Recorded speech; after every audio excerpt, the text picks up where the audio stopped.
All right, YouTube. This Detroit's HPTV coming to you out of Detroit. Back with you on this Friday morning. We had a hectic week and a lot of propaganda and misinformation was put out there to the people. But you will find that it was a distraction. They had people saying because Donald Trump put a freeze on federal spending that it would affect the common man and he was trying to do something to harm our communities.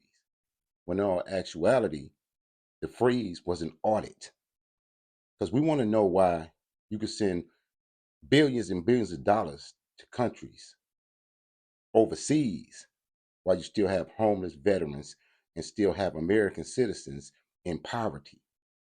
Till when he stopped the federal spending, there was reports that there was even $50 million allotted to go to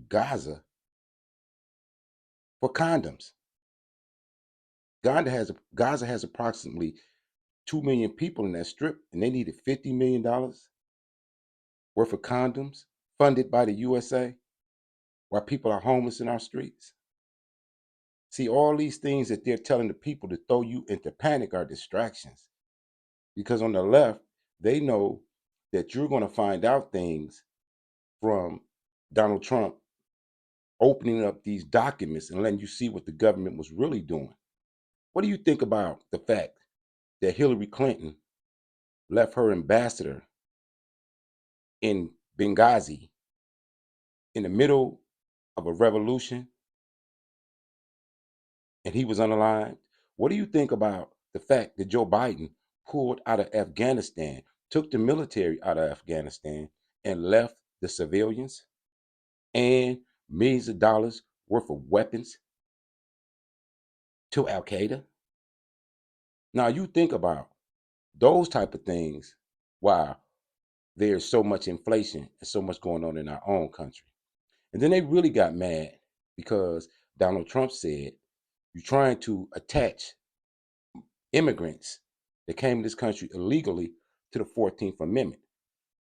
And then he said, well, the 14th Amendment was created to protect the descendants of slaves, ex slaves. And people went into a frenzy. But see, let me tell you something. Check this out. Get you a copy of the U.S. Constitution and get you a Black's Law Dictionary. And you will find that the 14th Amendment was created during the Reconstruction period to protect the ex-slaves and their rights from the Democrats, Dixiecrats, who created the Ku Klux Klan, Jim Crow, and everything else that was going against our community. That's why they needed to say about the 14th Amendment. It's protections. It's for the protections of the children born from ex-slaves after slavery was ended by Abraham Lincoln, a Republican who signed the Emancipation Proclamation. So now they're using the 14th Amendment to protect illegals who come into this country, into our communities, and compete with us for resources and don't even respect us. But they're standing on the accomplishments that we had in America. So now I want you to check out this clip I'm finna show you. And this is something they don't want you to see. They want you to not realize how the Democratic Party and the left has been undermining America, undermining the citizens, even funding the enemies of America.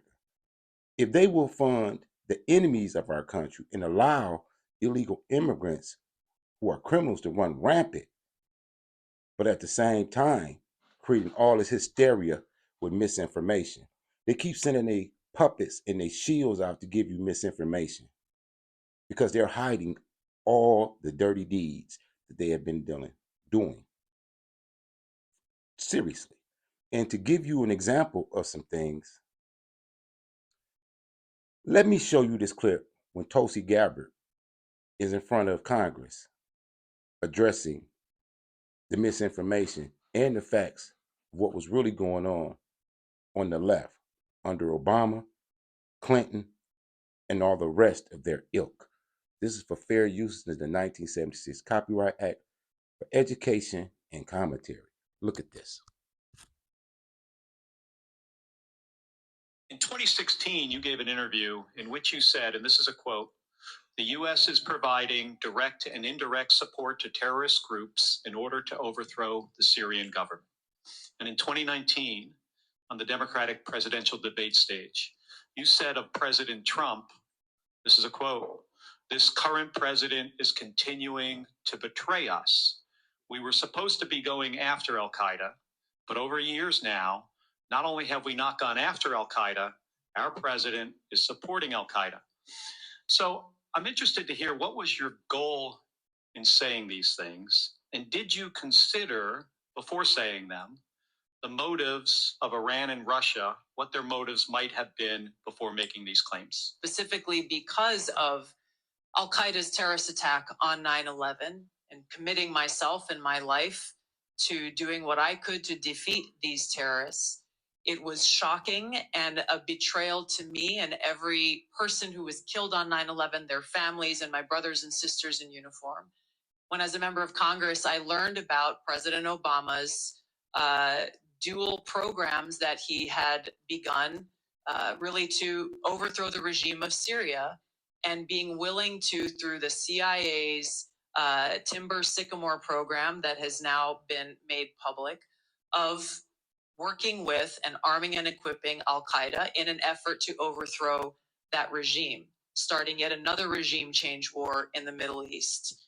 DoD train and equip program, again, begun under President Obama, is widely been known, looked at, and studied, that ultimately resulted in over $500 million being used to train who they called moderate rebels, but were actually fighters working with and aligned with Al Qaeda's affiliate on the ground in Syria, all to move forward with their regime change and not acknowledging what was obvious at the time and what has unfortunately borne true, which was that a regime change war in Syria, much like the regime change wars in Iraq, the toppling of Gaddafi and Mubarak, while these are all dictators, would likely result in the rise of Islamist extremists like Al Qaeda taking power. I shed no tears for the fall of the Assad regime, but today we have an Islamist extremist who is now in charge of Syria, as I said, who danced on the streets to celebrate the 9/11 attack. My concern has to do with the tendency to repeat Russian and Syrian, and even in some cases, I think we'll get into in the closed session, Iranian information, and to discount what comes from our intelligence community. Senator, every American deserves to know that people in our own government were providing support to our sworn enemy, Al Qaeda. That should not be acceptable by anyone. Thank you. I'm going to stop there briefly. So while they're creating all this hysteria within our communities with their Trump derangement syndrome, they don't want you to find out these type of things that you need to be paying attention to. That money that should have been used to help American citizens was actually being used to overthrow governments, even by using enemies of America to overthrow other foreign governments. But they telling you, oh, your benefit's going to be cut. He's taking Social Security. Why would the Trump administration want to take Social Security, Section 8, food stamps, when all they got to do is stop sending billions overseas and taxing and tariffing these countries who are using our this divided country for their own gain? But they're keeping you distracted because they don't want you to see this. They don't want you to know what's really going on. They're running scared. They're about to be found out. Letitia James is still trying to prosecute a sitting president out of New York for a victimless crime that shouldn't have ever been even investigated, let alone prosecuted. Fannie Willis down in Georgia. Jasmine Crockett going to Congress is talking about her ancestors built the White House and this, that, and the other, as if saying that being a slave or being a descendant of slaves is her biggest flex. When in all actuality, right now, she sits in Congress making decisions that hurt her constituents and the very people that voted her in. See, these distractions are to keep you ill-informed about what's really going on and why Trump is going after the deep state and the left. They use lawfare, all kind of deceitful practices against the people, while all the time these type of things were going on. Let's listen to some more.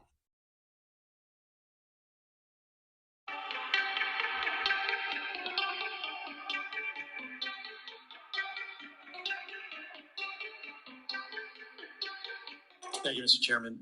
Colonel Gabbard, when Russia was denying Assad's use of chemical weapons, they accused the U.S. of supporting terrorists. This is a line that Putin used frequently during the Syrian civil war as he supported Assad. Syrian officials made similar comments. They did it repeatedly. They did it in public. They did it at the United Nations. In 2016, you gave an interview in which you said, and this is a quote, "The U.S. is providing direct and indirect support to terrorist groups in order to overthrow the Syrian government." And in 2019, on the Democratic presidential debate stage, you said of President Trump, this is a quote, "This current president is continuing to..." Now I want to ask you one more question, and I'm gonna let you listen to this. Do you think that 50 million that the left was sending to Gaza, a Muslim country, was actually for condoms? Do you think all that money that the Biden family and administration were directing to other countries was for the security of America? Or were the Democrats enriching themselves and money laundering, allegedly? Listen to some more of this. Betray us. We were supposed to be going after Al Qaeda, but over years now, not only have we not gone after Al Qaeda, our president is supporting Al Qaeda. So I'm interested to hear, what was your goal in saying these things? And did you consider, before saying them, the motives of Iran and Russia, what their motives might have been before making these claims? Senator, as someone who enlisted in the military specifically because of Al Qaeda's terrorist attack on 9/11 and committing myself and my life to doing what I could to defeat these terrorists, it was shocking and a betrayal to me and every person who was killed on 9/11, their families, and my brothers and sisters in uniform. When, as a member of Congress, I learned about President Obama's dual programs that he had begun really to overthrow the regime of Syria, and being willing to, through the CIA's Timber Sycamore program that has now been made public, of working with and arming and equipping Al Qaeda in an effort to overthrow that regime, starting yet another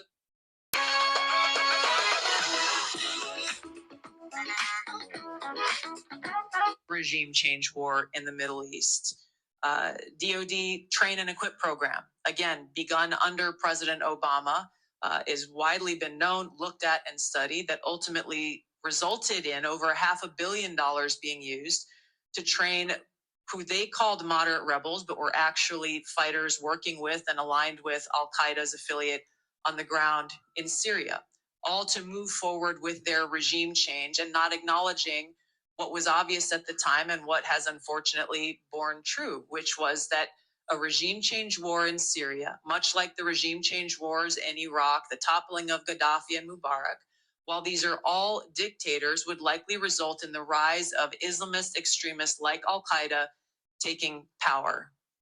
I shed no tears for the fall of the Assad regime, but today we have an Islamist extremist who is now in charge of Syria, as I said, who danced on the streets to celebrate the 9/11 attack, who ruled over Idlib with an Islamist extremist governance, and who has already begun to persecute and kill and arrest religious minorities like Christians in Syria. I understand. Why that should be acceptable to anyone is beyond me. It shouldn't is be. certainly And not I understand. in our interests. I appreciate your answer and thank you. My concern has to do with the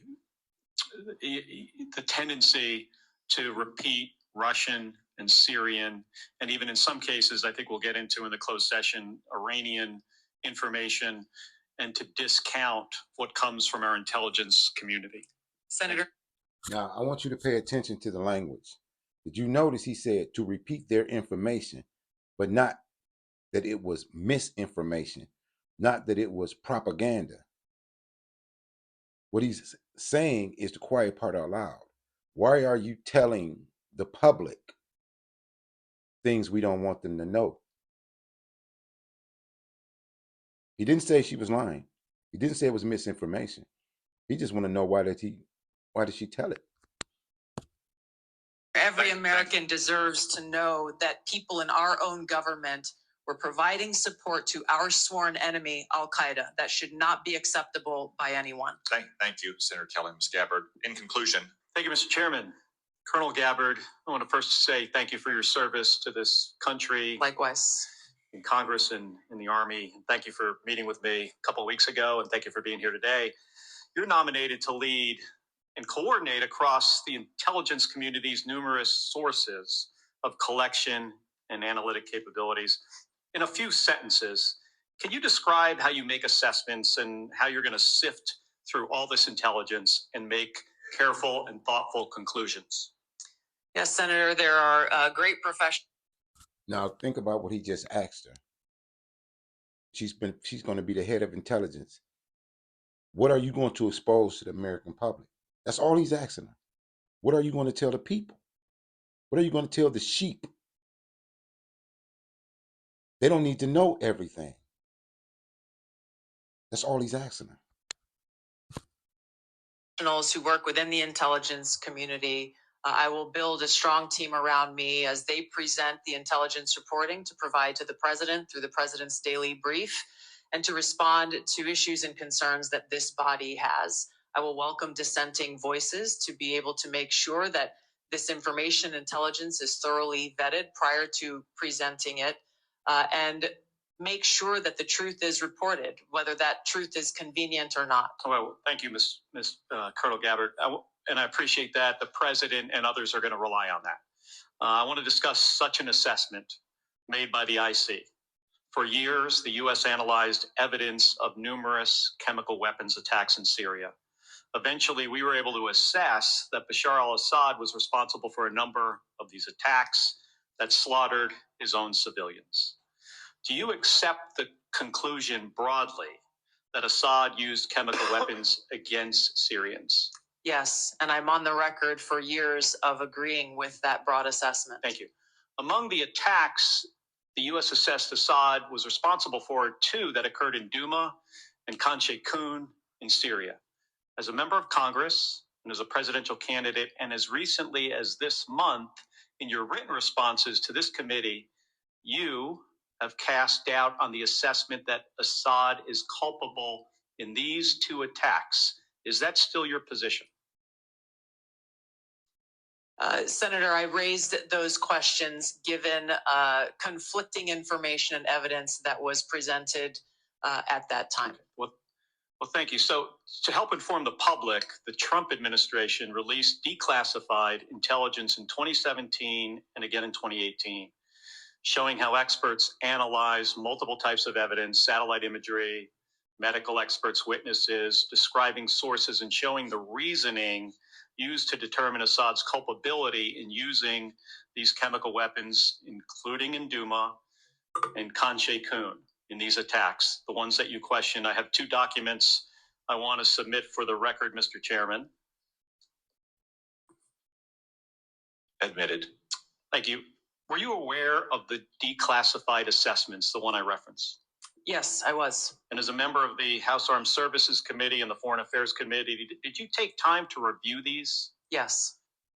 Okay, thank you. And can you explain to me then why you doubted the intelligence community's conclusions in these two cases, Duma and Kanche Kun, but not the others? And please be specific. These two cases were being looked at as to be used as a pretext for major military movement, and my fear was a repeat of the deployment of another 500,000 soldiers like we saw in Iraq towards what was the Obama administration's goal, which was regime change in Syria. The question specifically that I raised around these two came about because there were two reasons. One, that assessment was made with high confidence and low information. The information that they had came from those on the ground in an Al-Qaeda controlled area, and therefore were Al-Qaeda linked sources. And there was conflicting information that came from the UN's Office on the Prohibition of Chemical Weapons inspectors, as well as an MIT. I'm gonna let Tulsi finish, but I want you to think about what he's really asking her. Why were you questioning the information that we were going to use to go to war? Doesn't that remind you of there's weapons of mass destruction in Iraq, but then you go to war and you find out later there was no weapons of mass destruction. So where did they get the information from? Where did Colin Powell and all the rest of them that decided that they wanted to do this invasion under the pretense of weapons of mass destruction when it really had another agenda? This is what these Democrats are trying to keep hidden from you, and why they're creating so much hysteria and so much Trump derangement, so you won't even pay attention to things like this. Professor Ted Postel. So I want to talk about him these for a second. extensively. So did you look into his credentials, yes or no? Yes. And were you aware of his appearances on Russian Today, which is used by the Russians to disseminate government-approved messages? No. Were you aware Postal relied on a chemistry student with a record of defending the Assad regime?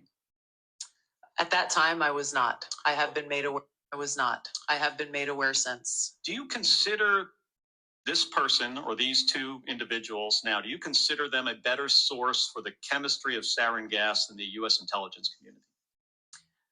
I assess that at the time, the information, I don't know the second person you're referring to, but MIT professor Ted Postel and the inspectors of the OPCW provided some credible questions that deserved examination. Okay, thank you.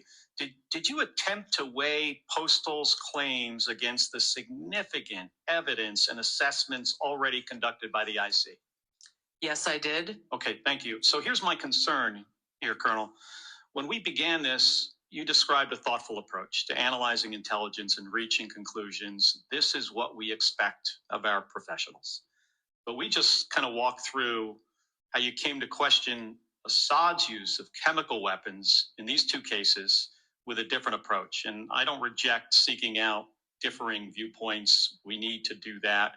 But you started from a place of doubting the conclusions of the U.S. intelligence community, and then you sought out information that confirmed your viewpoint.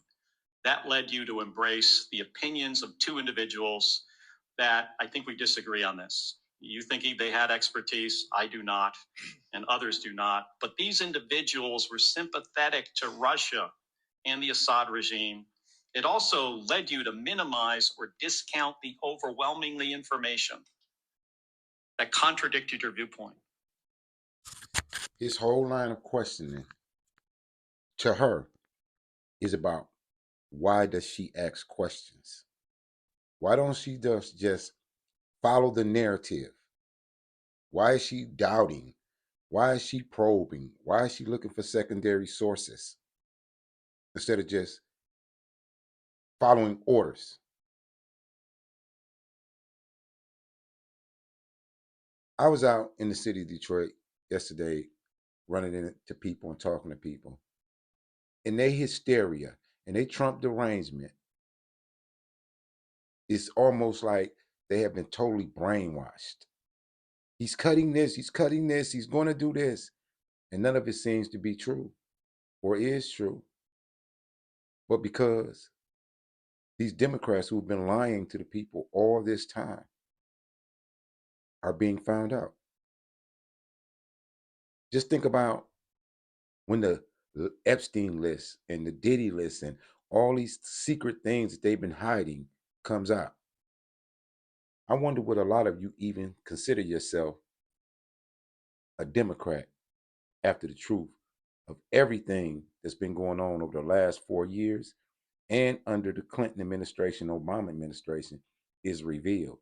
This is why they are demonizing Trump and the conservative and the people that he's trying to put into positions to represent the American people, because they don't want you to know the truth about anything. Including the expert assessments of our own intelligence community. And they don't get it right 100% of the time. I get that. But what I have seen makes it clear that at the same time that you were skeptical of our intelligence community's assessment, He said they don't get it right. But when they don't get it right, and thousands of people are unalived because of wars that started over false pretense, is that really such a small thing? Is that really insignificant? you would not apply the same skepticism to information that came from sympathizers of Russia and Assad. And I think that's something that we should all be concerned about. Thank you. And I'm sorry for going over. Thank you, Senator Kelly.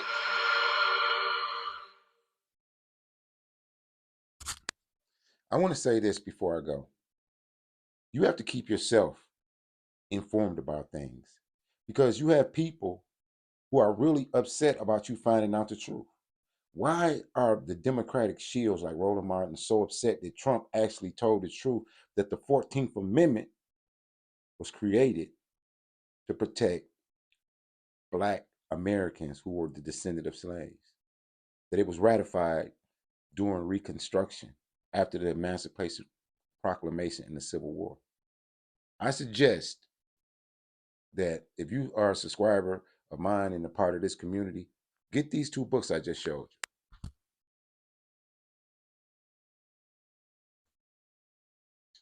United States Constitution.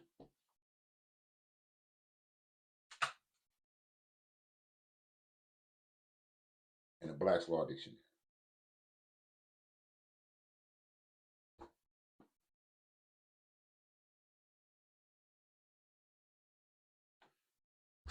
And to understand certain things, you don't have to be a lawyer or a congressman. All you have to do is look at the definitions and read things for yourself.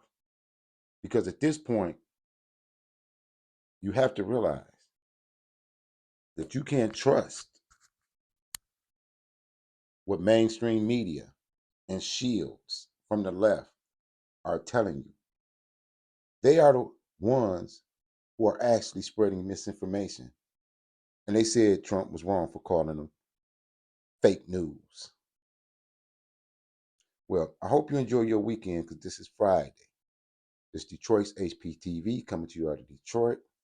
Like, share, and subscribe. Support the channel. As always, salute to all patriots. Keep y'all head on the swivel. Peace.